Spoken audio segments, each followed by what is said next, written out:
네, 고수의 전략으로 함께하겠습니다. 자, 오늘 세 번째 시간인데요. 오늘도 우리 최강욱 전 의원님과 함께하겠습니다. 어서 오십시오. 안녕하십니까. 네, 예전에 나는 꼼수다 했을 때 첫 회를 올리고 이제 두 번째 그 에피소드 올릴 때 이런 댓글을 제가 봤습니다. 초심을 잃었다. 벌써 두 번째 시간에 초심을 잃었다. 예. 아, 이제 좀 초심을 잃었다. 이런 얘기를 혹시 오늘 방송 보시고 다실까봐 오늘 최선을 다하겠습니다. 예. 초심님이 지금 고생하시는데 검찰의 횡포에 네, 정말 초심님은 초심을 잃지 않고 네. 지금껏 계속해서 대단한 어른이세요. 정말 그 어떤 한 번도 양지에 서지 않고 예. 빙판길에 서기도 하고 뭐 뜨거운 떼약 볕에 아스팔트 위에 서기도 하고 대단한 분입니다. 제가 일생에 저런 분을 또 볼 수 있을까 싶기도 하고 아마 그분들 서울의 소리 직원들하고 통째로 다 저기 아마 100년 뒤로 보내면은 100년 전으로 보내면은 아마 다 독립군이 돼 있지 않을까. 예. 참 여기는 스픽스지? 아, 네, 헷갈렸습니다. 죄송합니다. 예, 여기는 스픽스입니다. 스픽스도 마찬가지입니다. 자, 이제 국회 법사위가 지난주 금요일에 아주 말로 없는을 날렸습니다. 예. 정말 입법 청문회. 예. 아니 우리가 국회는 맨날 뭐 하여간 효율성은 없고 싸움박질하는 건 예. 좋은데 효율성 없이 맨날 그냥 주거니 받거니 하다 끝나는 그런 집단으로 여겼는데 와 일단 수박이 사라지고 네. 또 국민의 힘이 사라지니까 정말 이런 최고의 국회는 난생 처음 경험한다 이런 분들이 많았습니다. 그러니까 정치적 효능감을 느끼시는 글쎄 거예요. 말이에요. 네. 아유 우리 의원님이 계실 때 이랬으면 얼마나 좋았을까? 그런 생각도 듭니다. 자, 근데 오늘 또 다시 기어 들어왔어요. 예. 기어 들어온 이유는 아무래도 그 나중에 어차피 최혜병 특검법 거부권 행사하고 재의를 하지 않겠습니까? 아니 물론 뭐 그때 여러 가지 기어들어올 저희가 거고. 많으니까 방해를 해야 되니까 이제 들어올 수밖에 없었을 텐데 네. 사실은 제일 큰 거는 그 내부에서 네. 상임위원장 하고 싶은 사람들이 원내대표를 엄청 괴롭혔을 거고. 그 7개라도 받아야 된다. 그럼요. 그걸 그런 것 때문에 다 의원하겠다 그러고 저 목숨 거는 분들인데 그게 있을 거고 저게 또 재밌더만요. 그 개혁신당 쪽에서 그런 비평을 하는 걸 봤는데 네. 그 자기들이 다음 선거 때 네. 압승을 할 자신이 있으면 네. 이번에 이렇게 민주당이 소위 독식을 하고 독주를 했으니 네. 다음에 우리가 잡으면 두고 보자. 예. 뭐 이런 자신감이라도 있으면 네. 이번에 이걸 안 받고 버틸 텐데 예. 자기들도 그럴 수 없다는 걸 안다. 다음에. 예. 아 그리고 지난 금요일 그 예. 입법 청문회 보고 용산에서 경로했다는 소문이 있어요. 예. 또 경로했다는. 네. 야 그렇게 해서 걔네들 그냥 하루 종일 탈렸는데. 네.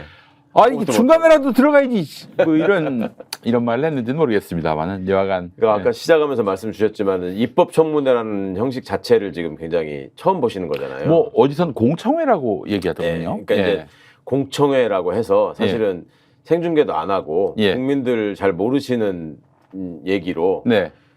그냥 넘어가는 경우가 있었죠. 공청회 형식으로. 근데 이제 청문회라는 이름을 붙여서 하는 거는 되게 뭐 국정조사 청문회 이런 거나 또 우리 인사청문회 88년 노무현 대통령의 50 청문회 기억하시는 분들 많이 계시고.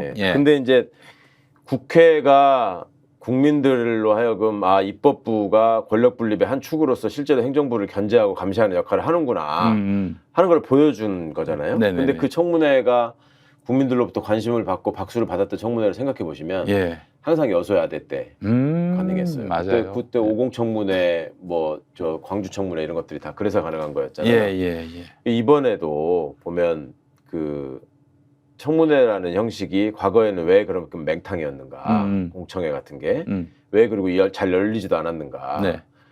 이게 정치불신한 요인이 됐거든요. 뭐 뽑히기 전에는 뭐 이것도 하고 저것도 하고 하겠다고 하더니 들어가면 맨 나오는 건 결과물은 없고 쌈박질만 하더라 이런 말씀들을 하시면서 정치인들에 대한 신뢰가 없다 이런 말씀들을 하셨잖아요. 근데 이번에 보시면 국회가 제대로 행정부를 질타하고 감시하지 않습니까? 조목조목 짚어가면서. 그 이유가 뭐냐. 애초에 국힘이 있으면 청문회 일정을 합의를 안 해줘가지고 못 열게 하는 게 1차 작전이에요. 어떻게든 못하게 하고 그 다음에 의제를 굉장히 한정하죠. 이거만 해야 된다. 요거 저거 하면 더 이상 안 된다. 그 다음에 증인 참고인들이 이번에 또 맹활약을 했잖아요. 그 누추한 증인들과 그 똘똘한 우리 변호사 참고인들 근데 그 증인 참고인 채택하는 것도 협의로 해야 된다 그래가지고 그렇지. 다 방해하잖아요. 건 예, 예. 뭐 택도 없는 사람들 밀어넣어가지고 이 사람도 증인 안 해주면 여기 못하게 하겠다 이런 식으로 하잖아요. 예, 예, 예. 난데없는 거 끌고 와가지고. 예.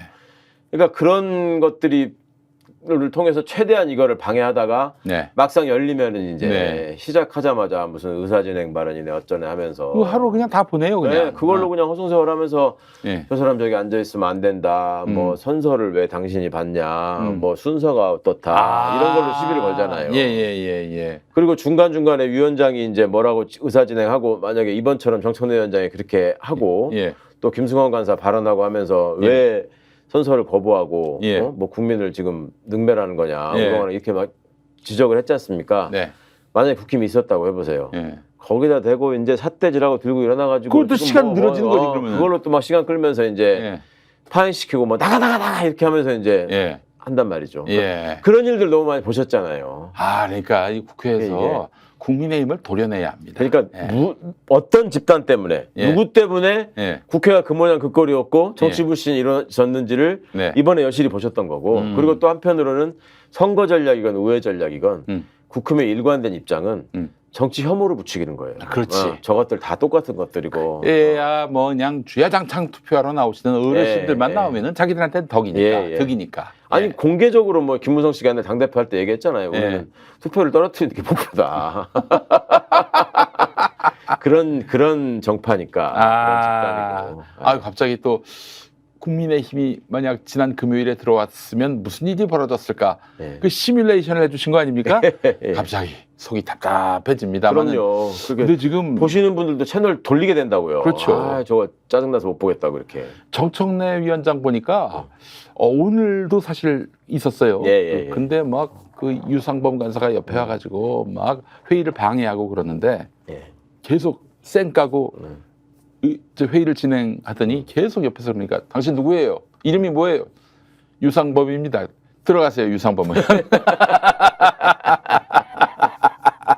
예, 앞으로 정시에 출발하고 이렇게 이른바 그 이은재 표현으로 갠세이를 놓으면은 예. 그 어떤 위원장의 회의 진행자의 어떤 권한으로 내쫓을 수도 있다. 예. 이런 분명히 못을 박았어요. 네. 그렇기 때문에 아마 앞으로 또 그렇게 맥없이 휘둘리고 휘말리는 그런 일은 없을 것이다. 아니 그러면 혹시 왜 그 법사위원장을 저기 국민의힘에다가 넘겨줬습니까?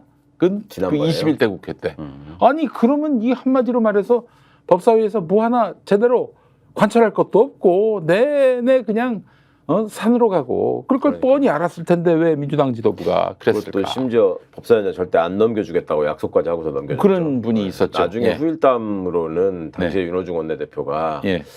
뭔가를 이뤄야 될 게 있어서 바터를 한 거라는 식으로 설명을 했는데 네. 제가 정확히 기억이 안 납니다. 네. 근데 그랬을 겁니다 아마. 뭐하고 이렇게 국회는 뭐든지 그 협상이라고 하는 것이 주고받기이기 때문에 네네네. 또 목리를 부리고 뭐 이상한 소리 하니까 이제 그렇게 했을 가능성이 있는데 여하튼 하여튼 이번에 왜 법사위를 반드시 민주당이 위원장직을 맡아야 하는지 네. 너무너무 잘 보여준. 예, 아니 사례인 것 바터를 한 것도 있었겠지만은 저기 대외적인 명분은 그 자구 심사만 하는 걸로 네. 법사위가 뭐 무슨 상원 같은 역할을 하지 않고 자구 심사만 하는 걸로 해서 합의를 봤다 그러는데 뭔 자구 심사만 했어요? 그냥 아예 그냥 그 법안이 본회의로 상정되는 걸 막는 일만 했었죠. 뻔히 다 알고 그것도 그렇게 바꾸려면 국회법을 개정해야 되는데. 그 법 개정을 한 다음에 그렇게 위원장을 그렇죠. 넘겨주든가 해야 되는데 그런 네. 것도 안 하고 말이죠. 맞습니다.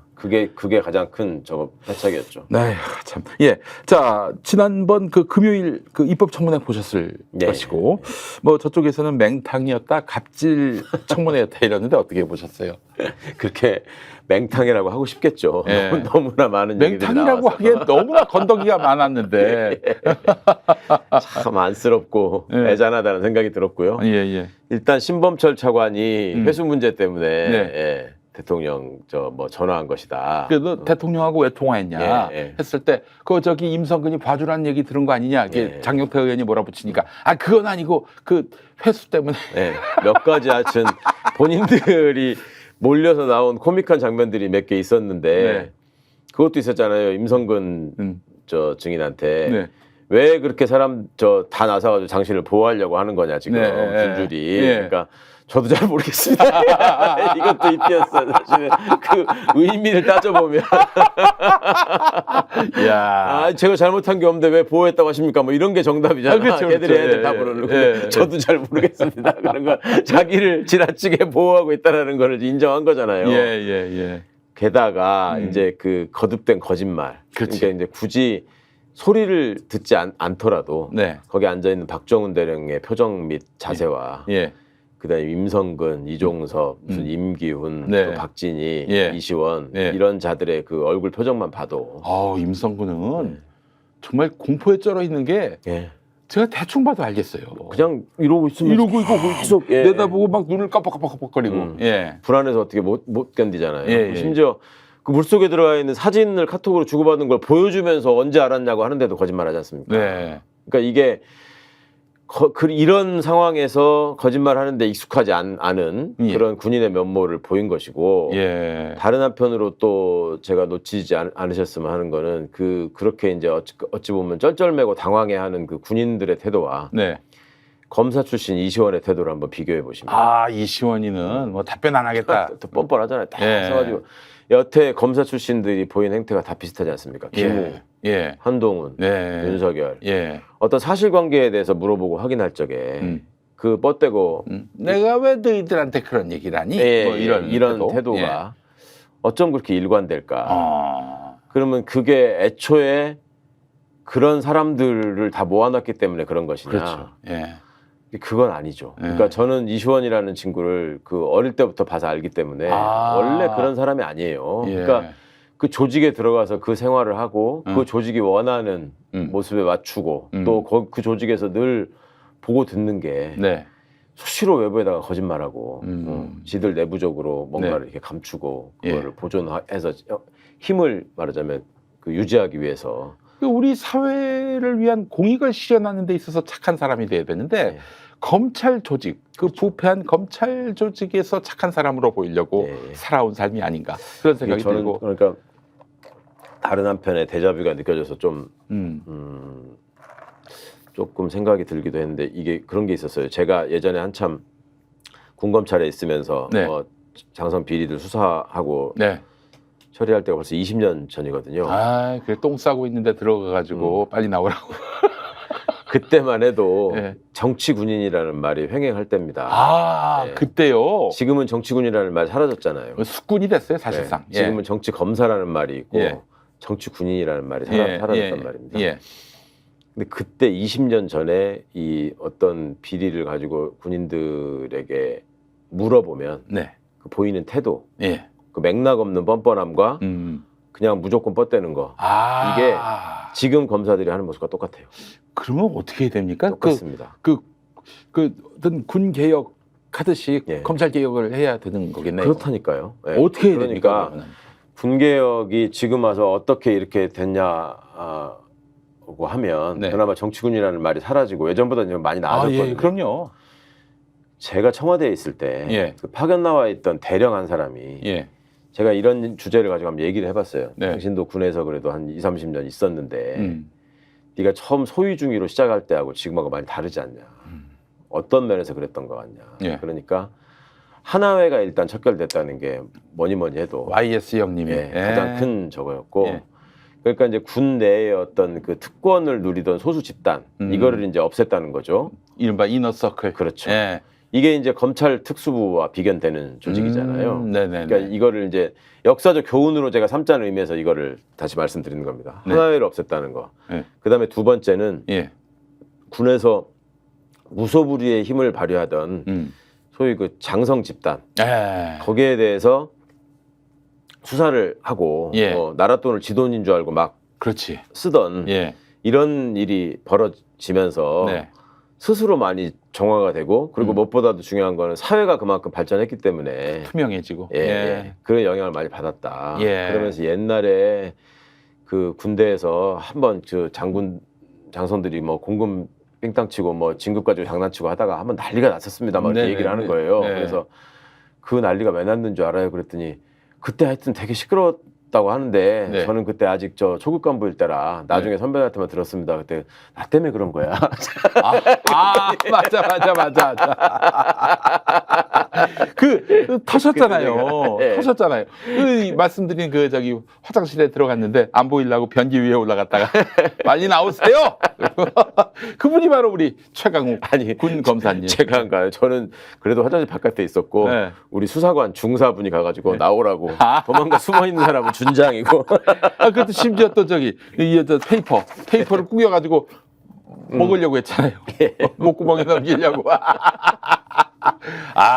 그래요. 정말. 그래서 그러니까 작은 어떤 그 보람 같은 걸 느끼기도 했는데 그 얘기를 들으면서 그래도 이게 좋은 영향을 미쳤구나 그런 생각을 했는데 이 검사 비리에 대해서도 똑같은 식의 이게 한번 이루어져야죠. 누군가가 좀 나서서 이 숙검 숙군이 있었는데 숙검을 좀 해야 하지 않겠는가. 그러니까 그거를 뭐 모든 걸 걸고 그동안에 우리가 군부 독재 또 저기 군사정권 하나회 이런 말은 떠오르는 이미지가 있는데 검찰 독재, 검찰 쿠데타 뭐 이런 식으로 얘기를 하면 그게 그렇게 어울리는 말이 아니잖아. 뭐 법 배운 사람들이 무슨 독재를 하겠어? 내지는 무슨 그 총칼로 저기 하는 애들이 아니고 얘네들은 고시 붙은 애들인데 뭐 그러겠어? 그다음에 뭐 쿠데타는 군대가 하는 거지 무슨 검사가 쿠데타를 해? 이런 식의 생각을 가지신 분들이 많았는데 제가 이 윤석열 정부의 최대 역사적 공로라고 그래서 얘기합니다. 이 사람들이 온 몸으로 다 입증해서 보여주고 있기 때문에 그렇지. 이제는 누구도 이 문제의 본질이나 개혁의 필요성에 대해서 이의를 제기하지 않을 상황이 됐다. 하나의 상징인 전두환하고 노태우가 구속됐듯이 윤석열이를 구속시키면은 저는 이 검찰 개혁의 결정적인 계기가 마련된다고 봅니다. 그런데 지금 보니까 윤석열이도 이번 과정을 보니까 이런 느낌이 들더라고요. 그 자기와 뭐 어떤 이유로 가까워졌는지는 모르겠지만은 임성근이를 내 가까운 임성근이를 뭐 이렇게 처벌하려고 그래? 어떤 새끼야? 뭐 이러다가 그 일을 그냥 저기 순리대로 풀어가는 것이 아니라 막 마구잡이로 그냥 검찰총장이 하던 식으로. 그래서 죄 없는 사람을 죄 있게 만들고 죄 있는 사람을 없게 만들었던 그 스킬로 대통령직을 수행하다가 이 사달이 난 것이고 이게 지금 헤어나올 길이 없는 상황이 돼버렸어요. 그래서 지금 조금만 더 용기를 내고 그러면은 뭐 좀 뭐 가닥을 잡을 수도 있을 것 같은데 왜 그렇게 계속 전화를 하면서 그렇게 저기를 했는가?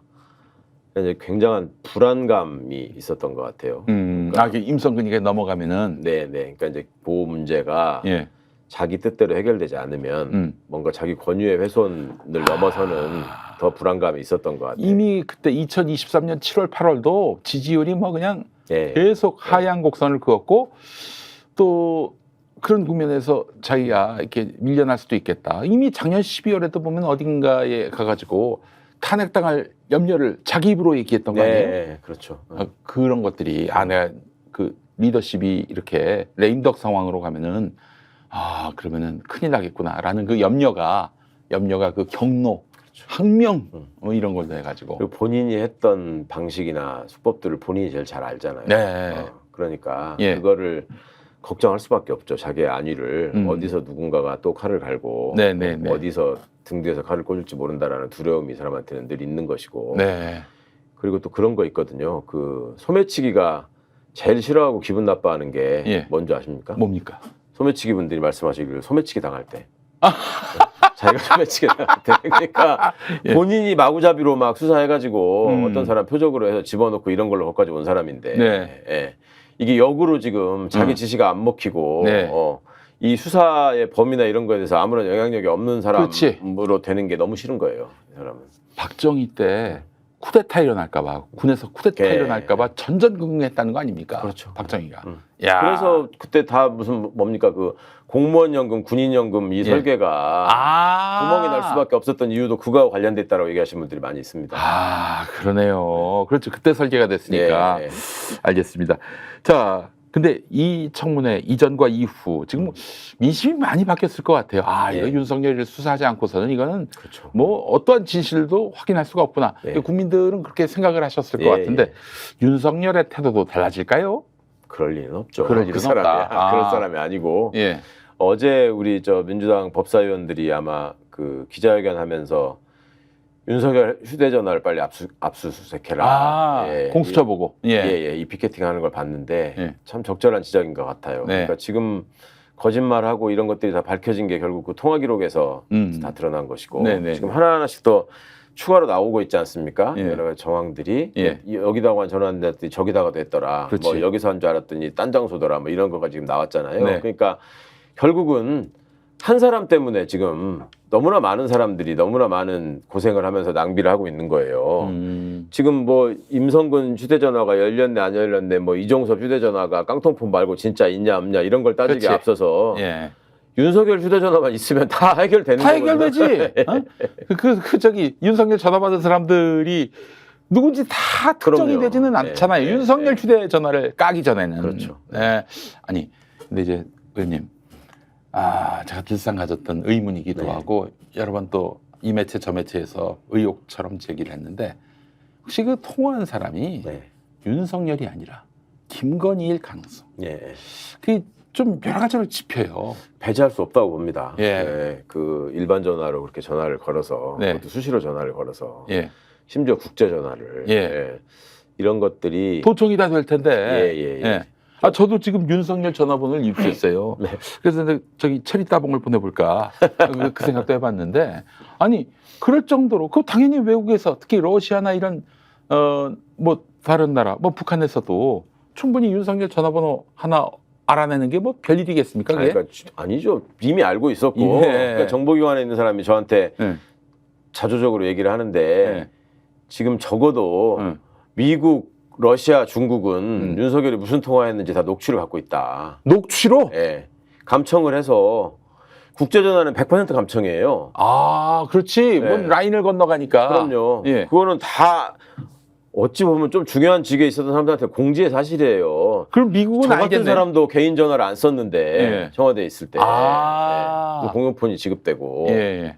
그러니까 이게 말이 안 되는 행태를 지금 한 건데 그럼 미국이나 러시아는 알겠네요. 그때 알죠. 이종섭이한테 미국, 러시아, 전화한 중국은 사람이 누군지. 안다니까. 무슨 내용인지도 다 안다니까 그 사람들. 예. 그러니까. 그러면 러시아한테 아니, 밉보이면 안 되겠네. 그 전에 감청하다가 도청하다가 걸렸는데도 뭐 친구끼리 도청할 수 있는 거 아니냐 이런 식으로 얘기했던 정부 아닙니까? 그렇죠. 이게. 윤석열 정권. 미국이 그렇게 청와대 인사 아니 대통령실 인사들 다 도청했는데도. 그러니까 본인이 했어도 공직자로서 기본이 안 돼 있는 정말 심각한 문제인 것이고 네.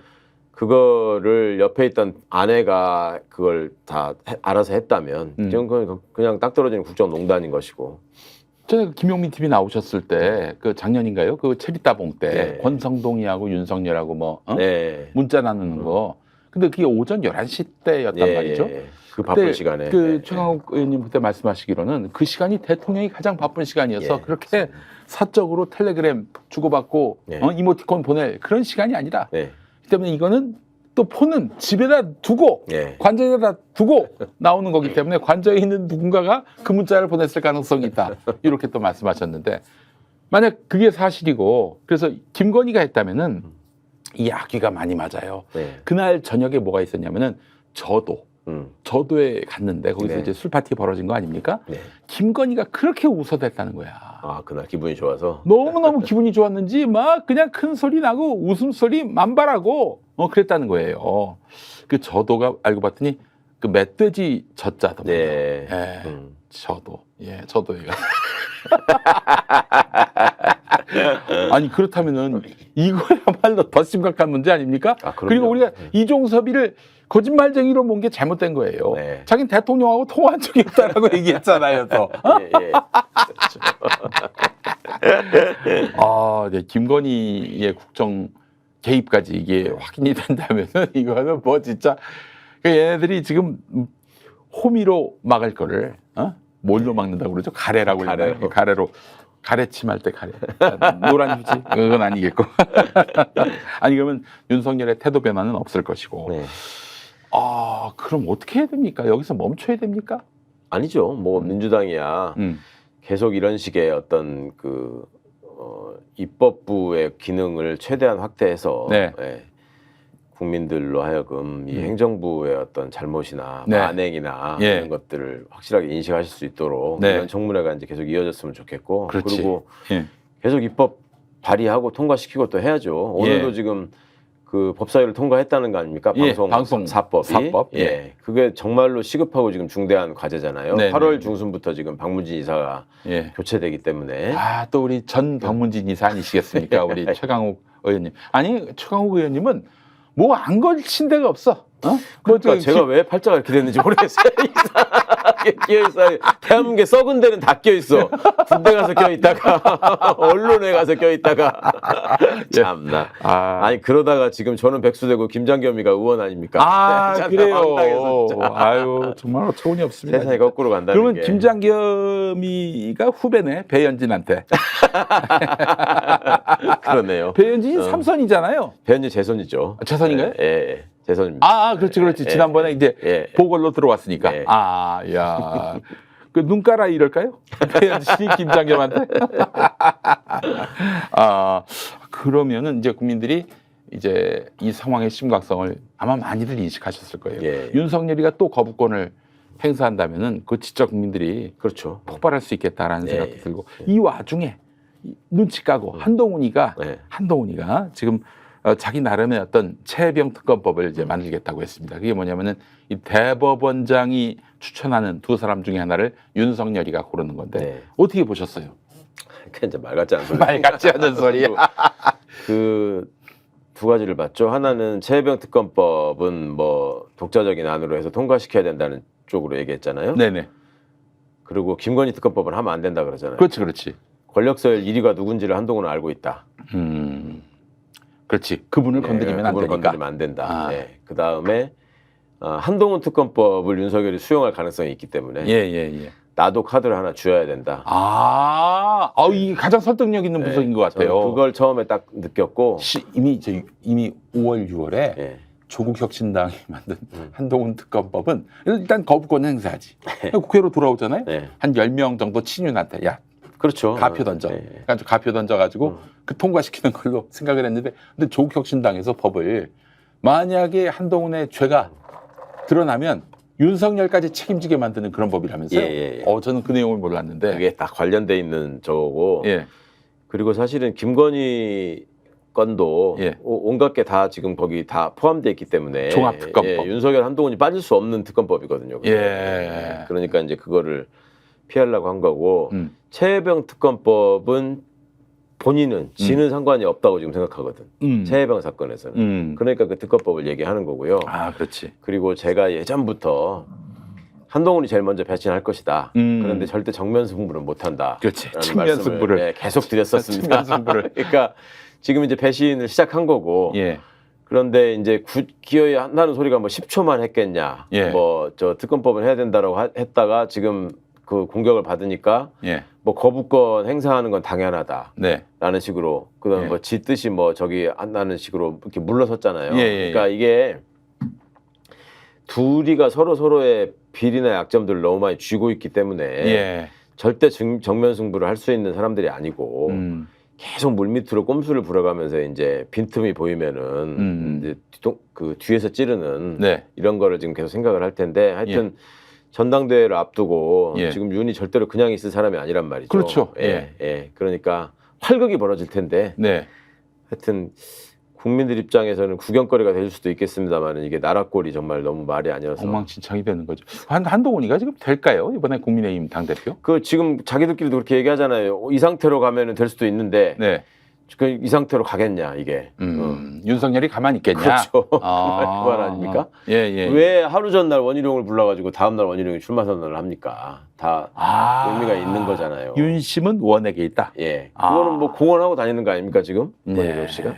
그 대목에서 그러면서 우리 원희룡이가 선거 구호를 이렇게 하면 어떨까요? 원희룡산. 원희룡산. 야, 너희들 윤심이 뭔지 알겠지? 원희룡산이야.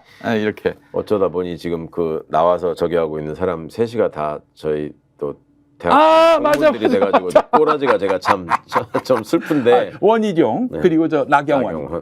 한동훈. 한동훈이 왜? 아니. 후보. 후보. 그렇죠. 근데 동기도 아니시지 참. 동기 아니죠. 거기 원희룡하고 나경원은 저 82학번 동기고 김용남 그쪽하고 사모님이었던 동기 아닌가요? 연수원 동기는 그러네요. 그 둘이가 다 24기니까. 네. 예. 저기하고 동기네. 아, 그러네. 그러니까 그 둘이가 82학번, 예. 김영남이가 88학번, 예. 한동훈이 92학번. 그러니까 10년 후배랑 지금 선배들이 경선한다고 하면서 그 선거 때 어떻게 했습니까? 한동훈이 무슨 동생 데리고 다니시 원희룡 어깨 누르면서 그렇죠. 끌고 다녔잖아요. 그 상황에서 지금 나서 있는 모습도 참 그렇지만 예. 제가 옛날 생각을 해보면 예.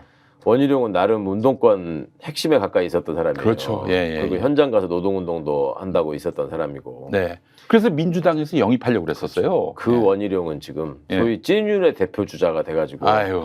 검찰 독재를 지키겠다고 저렇게 하는 사람이 됐고. 네.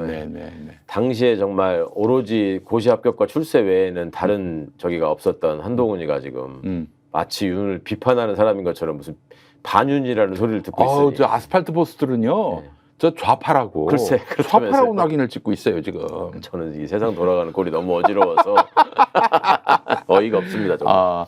아니 근데 우리 의원님 그 국회에 21대 계실 때 한동훈하고 뭐 이렇게 사적 대화를 나누거나 그런 적 없으셨어요? 그럴 일이 없죠. 뭐 이제 국회에서 그래도 종종 마주치고 그러는데. 아니죠. 뭐 한동훈이가 저를 보면 당연히 피해 가고 말 섞을 일이 뭐가 있겠습니까? 예. 그런 어린 놈의 새끼가. 어린 범죄자하고 제가 그렇죠. 예.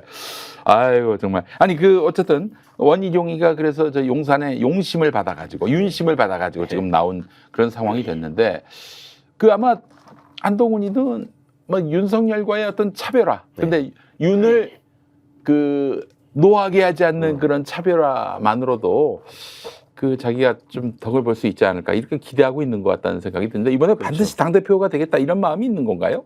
그런 마음이 있죠, 당연히. 그런 그 마음이 사람들이 생각하는 당대표는 네. 우리가 일반적으로 생각하는 민주당 정치인 생각하는 당대표하고 달라요. 젖잘 싸도 가능한 당대표가 아닌 이 사람들은 당대표 후보가 아닌 그 자리가 곧 자기의 정체성이고 그것이 곧 이권이기 때문에 예. 그러니까 한동훈으로 살아본 적이 없는 사람이야, 쉽게 말하면.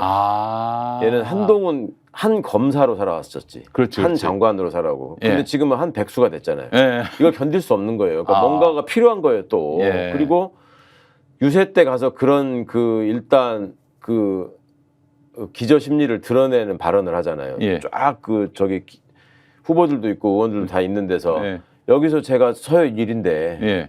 제가 약속하면 되는 거 아닙니까? 뭐 이런 식의 얘기를 했었단 말이에요. 유세 중에. 예. 그게 전형적인 그런 부류의 멘탈리티를 그게 드러낸 말이거든. 그러니까 뭔가 이제 장관까지도 느닷없이 됐고 네. 앞에 또 먹을 게 있는데 네. 이게 또 높아 보이고 좋아 보이는 거니까 저거 내가 챙겨야 된다. 이런 욕망이 엄청 발현되는 거죠, 지금. 어린 범죄자가 참 세파에 너무 빨리 찌들었네요. 그렇죠. 정말 안 좋은 것만 보고 자라가지고. 예. 만약에 당대표가 돼도 큰 문제고 안 돼도 예. 뭐 큰 문제인 것 같아요. 당대표 되면은 뭐 민주당 입장에서는 뭐 땡큐죠. 나쁠 일이 없죠. 그렇죠. 예. 아니 유세 때나 뭐 국회에서 떠들 때 그런 행동은 그렇다 치더라도 어젠지 그젠지 무슨 김태현 변호사가 하는 무슨 라디오 프로그램에 나갔다면서요? 예. 그 둘이가 동기잖아요. 동기고 매우 친해요. 근데 거기서 얘기하는데도 그렇게 특유의 따따따 이 화법을 해가지고 사람들이 라디오에 나와서 그렇게 말하는 사람은 처음 봤다 뭐 이런 소리를 한다고 그러던데 예. 두고두고 이제 웃음거리가 될 텐데 그거 이제 정치적인 미숙아잖아요. 네. 그리고 그 안에 능구렁이 등이 얼마나 많습니까? 국힘 안에. 네. 이준석이 나름 그 안에서 밑바닥부터 올라가면서 잔뼈가 굵었던 친구인데도 네. 그렇게 봉변을 당하는데 네. 글쎄요, 한동훈이 예. 윤의 지금 후광 때문에 사실은 이 자리까지 온 거잖아요. 네. 근데 지금은 후광이 아니라 그렇죠. 거꾸로. 네, 그걸 거꾸로 해가지고 대표가 된다고 생각하고 예. 설사 대표가 됐다고 하더라도 네. 그거를 본인의 능력으로 유지하고 이끌어간다? 저는 그 그림이 그려지지 않습니다. 안 될 가능성이 높다고 보시는 편이군요. 예, 저는 그럴 것 같습니다. 그럼 원희룡? 그렇겠죠. 원희룡이 되면 국민의힘은 완전히 폭망의 길로 가는 거 아닌가요? 뭐 물론 원희룡도 나중에 가서는 윤석열의 비수를 꽂을 그런 사람이라고 생각을 합니다만은. 예, 원희룡이야말로 그러니까 나경원이 결국 한동훈한테 붙느냐 원희룡한테 붙느냐를 지금부터 이제 고민을 할 것이고 윤상현 씨도 마찬가지고. 네네네. 그렇지만 용산에서 모종에 오다가 내려갈 것이고. 네. 그러면 한동훈한테 붙기는 쉽지 않을 것이다. 한동훈은 무지하게 싫어하는 거 아닙니까? 그렇죠. 그러니까 그런 와중에 한동훈이가 되면은 이거야말로 진짜 레임덕의 시작이죠, 확실하게. 그렇죠. 예. 뭐 데드덕이라고 하든가 뭐라더라. 근데 레임덕 정도가 아니라 완전히 이제 무너지는 예. 정권의 기틀이 무너지는 그런 상황이 될 것이다. 그럴 일은 그러나 현재로서는 좀 약하다. 예. 그 가능성은 약하다.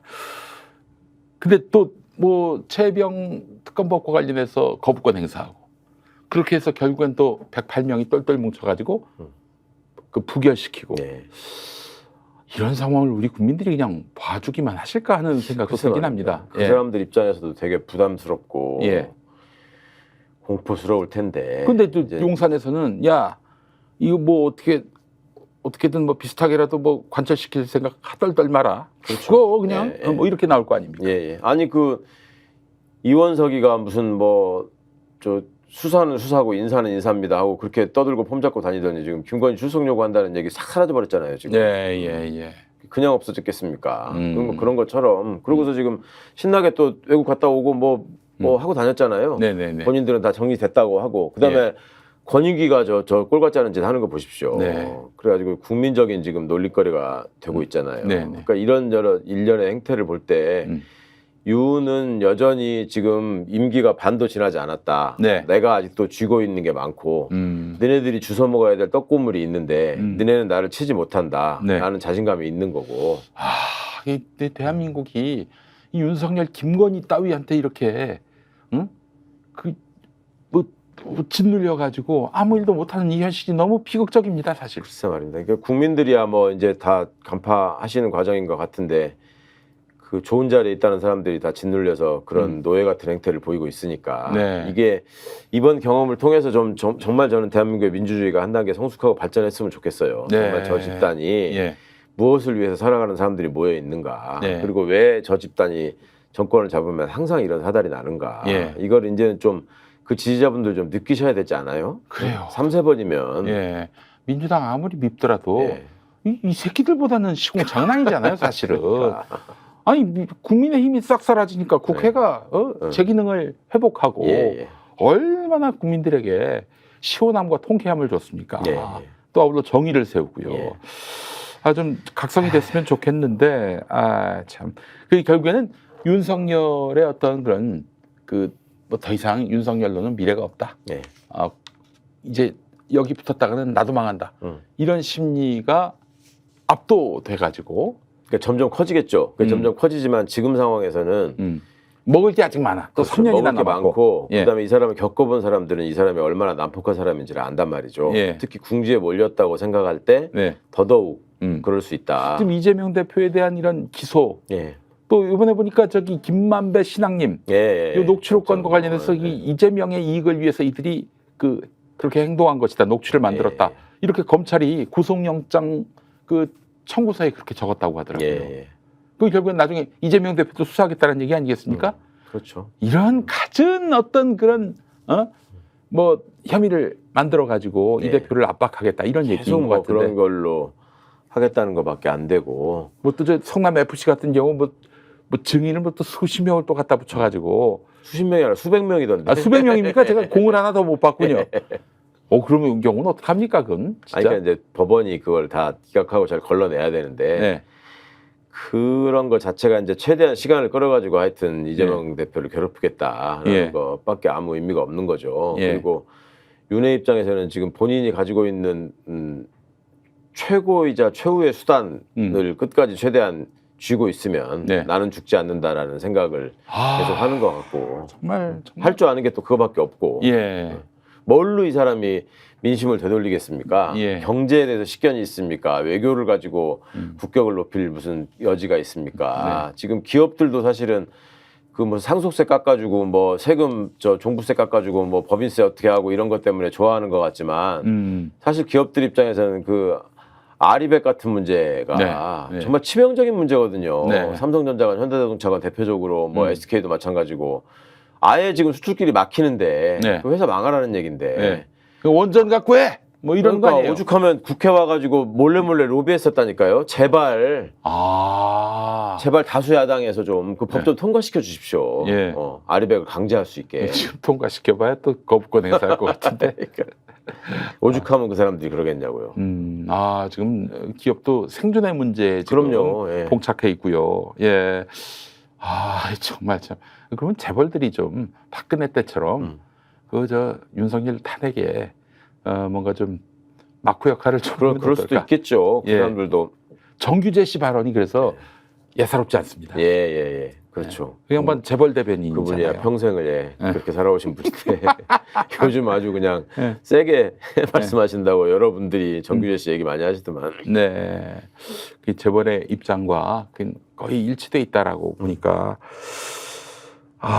지금 김건희도 사실 그 심상치 않은 게 제가 들은 첩보입니다. 첩보인데 검찰 선배가 이제 관저에 갔는데 김건희가 뭐 그냥 탁 치면서 윤석열을 아이고 우리 대통령님 내가 검찰총장 만들어드리고 내가 대통령 만들어드리고 아유 우리 대통령님 하고 들어갔대요. 야 이거 진짜 이 꼬라지를 지금 전 농담이기를 바라고 있습니다. 그런 첩보 자체가 농담이기를 바라고 있습니다. 진짜. 두 분 사이에서는 그게 팩트일 가능성이 높죠. 두 분 사이에서는. 또 작년 연말에 얘기 들으셨는지 모르겠지만 이 법조 선배들이 또 관저에 모였는데 뭐 누군가가 그 여사 문제 좀 해결하라고 여사 리스크가 너무 크다. 그러니까 일어나더니 윤석열이가 창밖으로 먼 산 바라보면서 창을 바라보면서 그의 말처럼 쉽지 않습니다. 뭐 그랬다는 거 아니에요?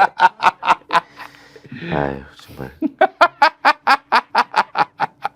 코미디도 이런 코미디가. 이거 아니 진짜 언제까지 우리가 이 꼬라지를 봐야 되는 건지. 그러니까 이게 나라가 망가져서 진짜 문제입니다. 이거 지금 단순히 그냥 뭐 이 못된 대통령이 또 무능한 대통령이 와가지고 정말 그 이상한 일만 벌인다 이런 차원의 문제가 아니라 국방은 국방대로 지금 국격은 국격대로 경제는 경제대로 지금 완전히 다 망하고 있잖아요. 예. 지금 우리가 그래도 자랑하고 내세울 수 있었던 그 뭐 반도체 같은 거 이런 것들 지금 주요한 최첨단 시설이나 이런 것들 다 지금 미국에다가 짓고 있단 말이에요. 네. 그리고 일본은 세계적인 기업들을 다 유치해가지고 지금 AI 시대와 관련돼 있는 그런 것들이 다 지금 일본에다가 지금 회사를 만들고 있다고 그러잖아요. 시설도 짓고 있고 우리만 빠져 있다는 거잖아요. 그러니까 여러 가지로 지금 나라를 너무 망가뜨리고 있어가지고 진짜 큰일입니다 이거. 우리 최강욱 의원님 사시는 동네가 이제 용인 양지 아니겠습니까? 거기 지금 반도체 그 산업단지를 지금 열심히 또 짓고 있잖아요. SK에서 짓는 거. 근데 그 전력을 어디서 가져올 데가 없어가지고 그렇다고 그러대요. 큰일 났다고. 아니 세상에 짓기 전에 그런 고민을 한번 좀 해줘도 좋지 않을까? 그 결국엔 그러면 아리백으로 가면은 제일 좋을 텐데 그것도 이제 뭐 하루아침에 될 일도 아니고 이 나라에 미래가 없어요. 계획도 없고 그리고 뭐 비전도 없고. 아유 진짜 큰일 났어요. 큰일 났습니다 정말. 아니 이제 국회가 이제 민주당 주도의 국회가 이제 진도를 나가겠다는 거 아니겠습니까? 방송사법 같은 경우도 이것도 거부권 행사하면 답이 없는 거잖아요. 그렇죠. 그게 좀 심각한 문제인데. 또 전현희 의원이 본인과 관련한 본인의 가족과 관련한 그런 법에 대해서 거부권 행사하는 것은 못하게 하는 그런 법도 이제 추진 중인데 그거 통과된다 하더라도 윤석열이 거부하면 그거 못하는 거 아닌가요? 그렇죠. 그것도 마찬가지죠. 제기랄 뭐야 이게 도대체. 결국에는 결국 국민들이 일어나서 함께 뜻을 모아가지고 이 정권을 흔드는 수밖에 없겠다. 그거 말고는 답이 없다. 그러니까 참 주권자로서 국민들의 삶이 너무 힘든데 그것까지 또 길거리에서 해결하시게 해야 되는 건지 모르겠는데 할 수 없잖아요. 어떻게 하겠어요. 지금 그거 말고는 방법이 없는데. 글쎄 말입니다. 윤석열이는 또 이제 그런 자기 정치적 위기를 회피하려고 하는 건지는 모르겠지만 자꾸 전쟁 선동을 하고 있는 상황이고. 그러니까요. 그 긴장 고조를 통해 가지고 또 이런 위기 국면을 타개하려고 할까봐 또 그런 징조가 보이고 이게 또 큰 걱정이죠. 의원님 보시기에 윤석열은 전쟁하면 하지 뭐 이런 주의일까요? 어떻게 보십니까? 그런 식의 태도를 지금 계속 보이고 있는 거 아닌가요? 네네. 무슨 우크라이나에다가 뭐 어떻게 하나부터 시작해서 예. 세계적인 지도자들이 다들 지금 여러 가지 다중적인 플레이를 하고 있는데 혼자만 지금 올인해가지고 그러고 다니잖아요. 네. 그러니까 그런 여러 가지가 러시아가 지금 북한하고 안 하던 정상회담을 왜 했겠습니까? 둘 간에 남한 정부의 지금 윤석열의 행태 때문에 저는 그 벌어진 일이라고 봅니다. 한미일 그렇게 거의 군사동맹 예. 비슷하게 지금 가고 있는 상황에서. 예. 그러니까 그런 지금 전쟁을 치르고 있는 국가를 상대로 우리가 또 러시아하고 아무 상관이 없으면 또 모르겠는데 러시아하고도 상당 부분의 교역이 있고 네. 그거에 따른 또 불이익이라는 게 있을 텐데 그러니까 그래서 외교라는 게 어려운 거고 중요한 거고 네. 대통령에게 외교 안보 왜 이원 집정제를 하더라도 외교 안보는 대통령이 맡는 거다 뭐 이런 식으로 돼 있잖아요. 네네네. 그런 국가적인 큰 어떤 책무와 상징성 때문에 그러는 건데 네. 그거에 대한 개념이 아예 없잖아요. 아예 없고 그런 국제 행사만 나가면은 그 왕따 되고 누가 상대도 안 해주고 이런 걸 저희가 너무 많이 보지 않습니까? 그 어제 있었던 화성의 그 참사. 예. 그 참사 관련해서 세계 유수의 외신들이 정말 열심히 보도를 했습니다. 물론 이제 23분이나 돌아가시고 참 참변이고 그러니 세계가 관심을 가질 만한 사안이긴 하지만은 무슨 폭탄 떨어지는 것 같더라고요. 정말 너무 큰. 그거에 플러스 윤석열이 집권하고 있기 때문에 이 꼬라지다라는 걸 외신이 자꾸 이렇게 증폭시키는 건 아닌지 하는 생각도 듭니다. 그러니까 그런 외신이 바깥에서 볼 때도 지금 너무 대한민국의 나라 꼴이 정말 한심하겠죠. 네. 그 일본이 좋아하는 게 너무나 지금 표가 나고 있고 예. 그런 얘기가 참. 근데 일본 기시다 지지율 18%가 됐다고 합니다. 기시다 윤석열 둘이 서로 지금 그 모닝 컨설트에서 하는 거예요. 꼴등을 주고받고. 아니 그 미국 지금 러시아하고 친한 트럼프가 대통령 되면은 어떻게 할 건데? 그러게요. 응? 정말. 야, 그 러시아하고 너무 저 싸우지 마라. 그 김태영 심리학자 그분 말씀에 따르면은 그 트럼프가 가장 우습게 여기고 거의 경멸하는 대상이 비굴한 사람이라고 합니다. 미국한테 우리 윤 씨가 얼마나 비굴합니까? 이런 말할 수 없이. 그렇죠. 그러니 밥이 된다는 거죠. 트럼프는 계속 거래를 하고 협상을 하던 사람이기 때문에 장사치로서 그게 아주 철저하다고 하더라고요. 그러니까 그때 아베가 얼마나 꼬리를 치고 트럼프한테 달라붙고 잘해줬습니까? 온갖 요구 다 들어줬잖아요. 그런데 그 정상회담 마치고 나오면서 아베가 트럼프 옆에 붙어가지고 손잡으려고 하니까 털어버리잖아요. 글쎄요. 트럼프가. 그런 거에서 다 드러나는 거죠. 그래도 문 대통령에 대해서 함부로 하지 않고 온 거 보니까 문 대통령은 그래도 비굴하거나 이런 태도를 전혀 취하지 않았고. 그러니까 정상회담 다녀오신 대통령한테 제가 이래저래 좀 이렇게 전해들은 말씀이 있는데 우리가 생각할 때 말입니다. 정상회담이라고 하는 거는 사실은 가까이서 볼 수가 없잖아요. 그렇죠. 그냥 정말 화면을 통해서만 스케치된 화면만. 저렇게 성대한 행사가 저렇게 중요한 이슈와 관련해서 저렇게 많은 요인들이 모여가지고 하는구나 이 정도잖아요. 그냥 느낌이. 그러면 그 안에서 벌어지는 일들은 개인이라는 거는 사라지고 국가를 대표하는 그냥 국가 대 국가의 어떤 그 물체로서 접하는 걸 가능성이 있다고 생각들을 하시는데 사실은 그렇지 않죠. 그것도 사람하고 사람이 만나는 거기 때문에 거기서 다 서로가 서로 간에 어떤 사람인지를 알고 올 뿐만 아니라 그 사람하고 대화를 나눠보면 그 품격이라는 게 느껴지잖아요. 그러니까 극명하게 드러나는 게 그 다자간 국제 행사가 있을 때마다 문재인 대통령 있으면 다 서로 정상들이 몰려와가지고 말 걸고 21세기 아시아 최초의 그 혁명을 이룬 나라의 대통령이다 보니까 그 서로 정상들이 사진 찍으려고 하고 이런 게 있었는데 지금 윤 가서 행사장에 있는 거 보십시오. 껴주질 않잖아요. 뭐 대화도 안 걸고 그냥 이거만 하고 있잖아요. 그리고 이제 김건희가 나가요. 오빠 나가요. 뭐 이랬던 거 다들 우리가 봤습니다. 아유, 정말. 그게 사실은 다른 국내적인 문제는 저 사람 뭐 천년만년 할 것도 아니니까 얼른 갈아치우면 되겠지 싶지만 그 국제적으로 행한 망신은 너무 회복하기도 힘들고 창피한 일이잖아요. 아니 근데 의원님 그 전에 한번 어디서 방송에서 말씀하셨는데 윤석열이하고 뭐 대화를 나누신 적이 있으세요? 그 예전에 뭐 검찰총장이 되기 전에 중앙지검장 할 때 그 이전도 그 전에는 그냥 그냥 아는 선배 예. 무슨 뭐 저기 검사와 변호사 뭐 예. 이런 식으로 만나서 얘기를 한 거라서 네. 그러니까 이제 그 기질이나 예. 술 먹는 버릇이나 예. 그 다음에 얼마나 술자리에서 그렇게 떠드는지 네. 뭐 이런 것들을 접할 기회가 있었던 거고요. 네. 그때 보이는 어떤 그런 그 기고만장한 모습, 그 골목대장으로서의 막 이런 모습이 예. 중앙지검장이 됐을 때는 저한테 뭔가 잘 보이고 싶었던 것 같아요. 청와대 계시니까. 아니요, 청와대 가기 전이었어요. 그러니까 그래도 제가 뭐 당한 거예요. 문 대통령하고 뭐 가깝다 이런 이미지는 그렇죠. 있었으니까. 그것 때문에 저를 그렇게 만나자고 했던 거예요. 사람 보내가지고. 네, 네, 네. 저하고 문재인 대통령, 조국 교수 이런 관계를 아니까 네. 저하고 관계를 좋게 설정해놔야 된다라는 생각을 했던 것 같아요. 예. 그러니까 그때 이 정도 되는 원탁 테이블에 앉아가지고 예. 얼마나 사근사근하게 친절하게 윤석열이가. 예, 그렇게 얘기를 했는지. 그러니까 검사 윤석열로서 선배 윤석열로서 저를 대할 때하고 네. 완전 돌변한 모습이었고. 그러다가 또 검찰총장 이제 임명장 받고 돌아가는 길에 또 통화가 됐을 때 네. 그때 그 목소리나 태도를 제가 하여튼 그건 평생 이제가 잊지 못할 것 그 같습니다. 임명장 받고 가는 길인데. 예. 가는 길에 전화해서 아니 그때만 해도 그러니까 잘 보여서 뭔가를 이루고 다른 저 스텝으로 또 나가야 될 때니까. 네네네. 제가 너무너무 감사드리고 정말 대통령님을 정말 잘 모시고 뭐 그때는 검찰을 완전히 바꿔놓겠다, 뭐 네. 잘하겠다 네. 그런 얘기들을 얼마나 또 열심히 했는지 몰라요. 예.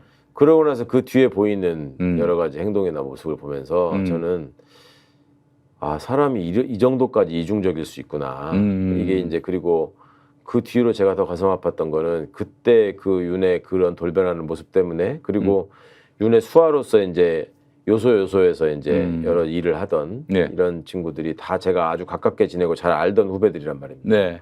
손준성이를 포함해서 글쎄 말이야. 다 그런데 걔네들이 그렇게 돌변하고 저기 하는 모습을 볼 때 이 조직은 진짜 빨리 이거는 검찰. 이거는 빨리 근본적으로 이거는 없애야 되겠다. 예. 여기는 정말 사람을 망가뜨리는 조직. 조직이 사람을 망가뜨리는. 그렇죠. 예. 도덕적 사회, 뭐 비도덕적 사회, 뭐 그런 책도 있습니다. 까먹었습니다. 제가 제목을. 근데 그 전에 그 말씀도 하셨어요. 그 윤석열이가 뭐 그냥 사적인 자리에서는 욕설이 뭐 그 한동수 대검 감찰부장이나 뭐 또 누굽니까 그 저 이성윤 저 서울중앙지검장 이분도 윤석열의 그 어떤 언어에 관련해서는 이건 생전 처음 들어보는 욕을. 그러니까 욕으로 시작해서 욕으로 끝난다니까. 그리고 사적으로만 그러는 게 아니에요. 예. 자기가 아는 사이에 있는 사람한테는 공적인 위치에서 아니 총장이 감찰부장한테 공적으로 얘기하는 거지 이게 사적 얘기입니까? 네. 이성윤 중앙지검장한테 얘기하는 것도 공적인 얘기고. 사법연수 동기인데. 그렇죠. 예. 그리고 그 우리 청와대에 있었던 그 박형철이 예. 거기다가도 뭐 청와대 비서관한테도 아침 대빨에 전화 와가지고 쌍욕부터 하고 시작하는데 그러니까 그 욕의 종류가 그러면 개새끼는 당연하고 기본이죠. 그거는. 예. 시발 새끼, 씹새끼. 쌍시옷이 처음 나오는 경우가 많죠. 너는 뭐하는 쌍시옷이야 이렇게 나가는 거지. 예. 그 또 여러 개 욕이 좀 믹스가 된다는 소문도 있죠. 아니요, 당연하죠. 그걸로 사람인데. 그걸로 해서 일단 상대방 약호를 죽여놓고 그렇죠. 정신을 혼미백산하게 만들어놓고 지할 말 다 하고. 네. 예전에 신정아 씨가 오죽하면 수기에다가 그렇게 섰겠습니까? 그 조사받는 그 자리에서 소변을 놓았다고. 와. 그러니까 이제 본인이 겁이 많고 그 본질적으로 뭐랄까 나약한 사람이라서 저는 그렇다고 생각해요. 그걸 감춰야 되니까 더 오버를 하고. 근데 김건희한테 왜 이렇게 꼼짝 못하죠? 그게 이제 비슷해죠. 남녀간에 특히 부부간에 있는 일은 부부만이 아는 일이고 뭔가 그러니까 정신적으로 지배당하는 거 아니냐라는 얘기들을 사람들이 계속 하는 이유가 그리고 실제로 그 두 사람이 그 부부로 있었던 그 아크로비스타에 방문했던 사람들이 많이 있다 그랬잖아요. 그 사람들 얘기를 들어봐도 쥐잡듯이 잡는다는 거예요. 그냥 딱 들어설 때부터 그러니까 검사 후배들이 예를 들면 술 한잔 더 하자 해가지고 집에 따라갈 경우 있잖아요. 들어서자마자 그냥 막 등판을 후려갈기면서 또 숫자 먹었어! 이거부터 이제 그 후배들 다 보는 앞에서. 네, 그럼요. 어이구야. 그 사람들 그리고 손님이 꽤 저기 한 분들이 와도 그냥 뭐 아, 이 사람 바보야, 뭐 몰라요. 그러면서 막 이렇게 얘기하고 그 옆에서 고기 굽고 앉아 있고. 그러니 그러니까 창밖을 바라보면서 이게 뭐 말처럼 쉬운 게 아닙니다. 아이고, 아니 그래서 사적 영역에서야 그럴 수 있는데 이게 공적 영역으로 침투해 와가지고 막 이래라 저래라 하니까. 아니, 옛날부터 어른들이 무슨 저기 송사 중에 제일 강력한 게 백연머리 송사라고 얘기한 말씀이 왜 나왔습니까? 그리고 부인한테 아내한테 혼나보신 적 많이 있잖아요. 집에 가면 우리도 많이. 전에 한번 제가 저 고양이를 너무 좋아해가지고 예. 고양이 한 마리를 들고 갔죠. 그랬더니 아내가 제가 서 있는데 고양이를 안고 20분 동안 욕을 하는데 야, 이게 감당이 안 되더라고요. 예. 그때 사실 제가 좀 잘못한 부분이 뭐냐면은 아내가 임신을 했는데 내가 고양이를 너무 사랑한다고 누구한테 고양이를 받아가지고 들고 왔다가 20분 동안 그냥 쌍욕은 아니고 아내는 이제 욕을 쓰진 않는데 하여튼 뭐 굉장히 원망을 들었던 일이 생각이 납니다. 예. 그래요. 하여튼 우리 민주당 법사위가 모처럼 예. 그 국회의 어떤 효능감을 보여줬고 민주당 지지의 효능감도 그러니까 보여줬고 별 달고 제복 입은 사람들이 와가지고 그 누추한 모습을 보인다는 게 그리고 이 사람들이 그 박진희라는 사람이 현직 사단장이고 임기훈이라는 사람이 현직 국방대 총장이고 이게 자기들끼리 말하는 다 지휘관들이거든요. 국방비서관으로 있다가 국방대 총장으로 간 것이고 다 별 하나씩 더 달고 지금 간 거 아니에요. 신범철이도 지난번에 그 천안에서 국회의원 후보로 나왔었어요. 그 국방부 차관. 그리고 뭐 그렇게 그 표정과 태도만으로도 보이는 그런 누추한 모습들을 보면서 군에 있는 그 사람의 부하들이 무엇을 느끼고 무엇을 배울 것인가. 그게 이제 참 여러 가지로 심각한 문제인 거죠. 그런 사람들을 어떻게 전장에 내 목숨을 맡길 지휘관으로 인정하고 존중할 수 있겠으며 그 명령을 어떻게 따를 수 있겠으며 그리고 어떻게 하면 진급해서 별을 하나 더 달 수 있다라고 하는 거를 그 사람들이 아주 지저분하고 더러운 행태로 보여준 거 아니에요. 지금. 그렇죠.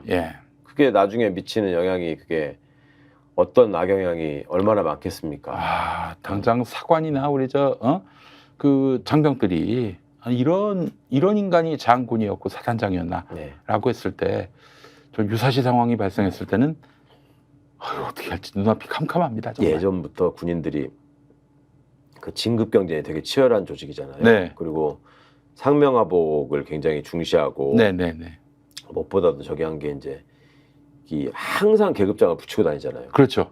경찰도 그렇지 않거든. 경찰 사복 입을 때가 더 많잖아요. 그리고 어디다가 그렇게 내가 지금 어느 정도 되는 사람이요 하고 다니는 직장이 없어요. 그러니까 군대에서 가지고 있는 그 계급에 따른 어떤 충격이나 권위나 이런 것들이 되게 크단 말이에요. 그러니까 그거를 하나 더 달기 위해서 정말 온갖 상황에서 정말 온갖 비굴함을 감수하면서 진짜 고생들 하거든요. 근데 그런 사람들이 느꼈을 자괴감, 저렇게 해서 저 자리에 가더니 그것도 이제 하나같이 다 또 육사 동문들끼리 딱 또 요소요소에 바뀌고 그런 일들을 다 저지르고 있었으니 나라가 돈을 들여서 나라를 지키라고 양성한 사람들이 지금 무슨 일을 하고 있는가. 저는 참 너무 슬펐습니다. 알겠습니다. 시작할 때 재밌게 시작을 했는데 또 마지막이 좀 암담하긴 한데요. 이 암담한 상황을 바꿀 수 있는 주역이 바로 우리 국민들입니다. 그렇습니다. 국민들, 힘냅시다. 자, 고수의 전략 여기까지 하겠습니다. 오늘 최강욱 전 의원님과 함께했습니다. 전 김용민이었고요. 다음 시간에 다시 오겠습니다. 고맙습니다. 감사합니다.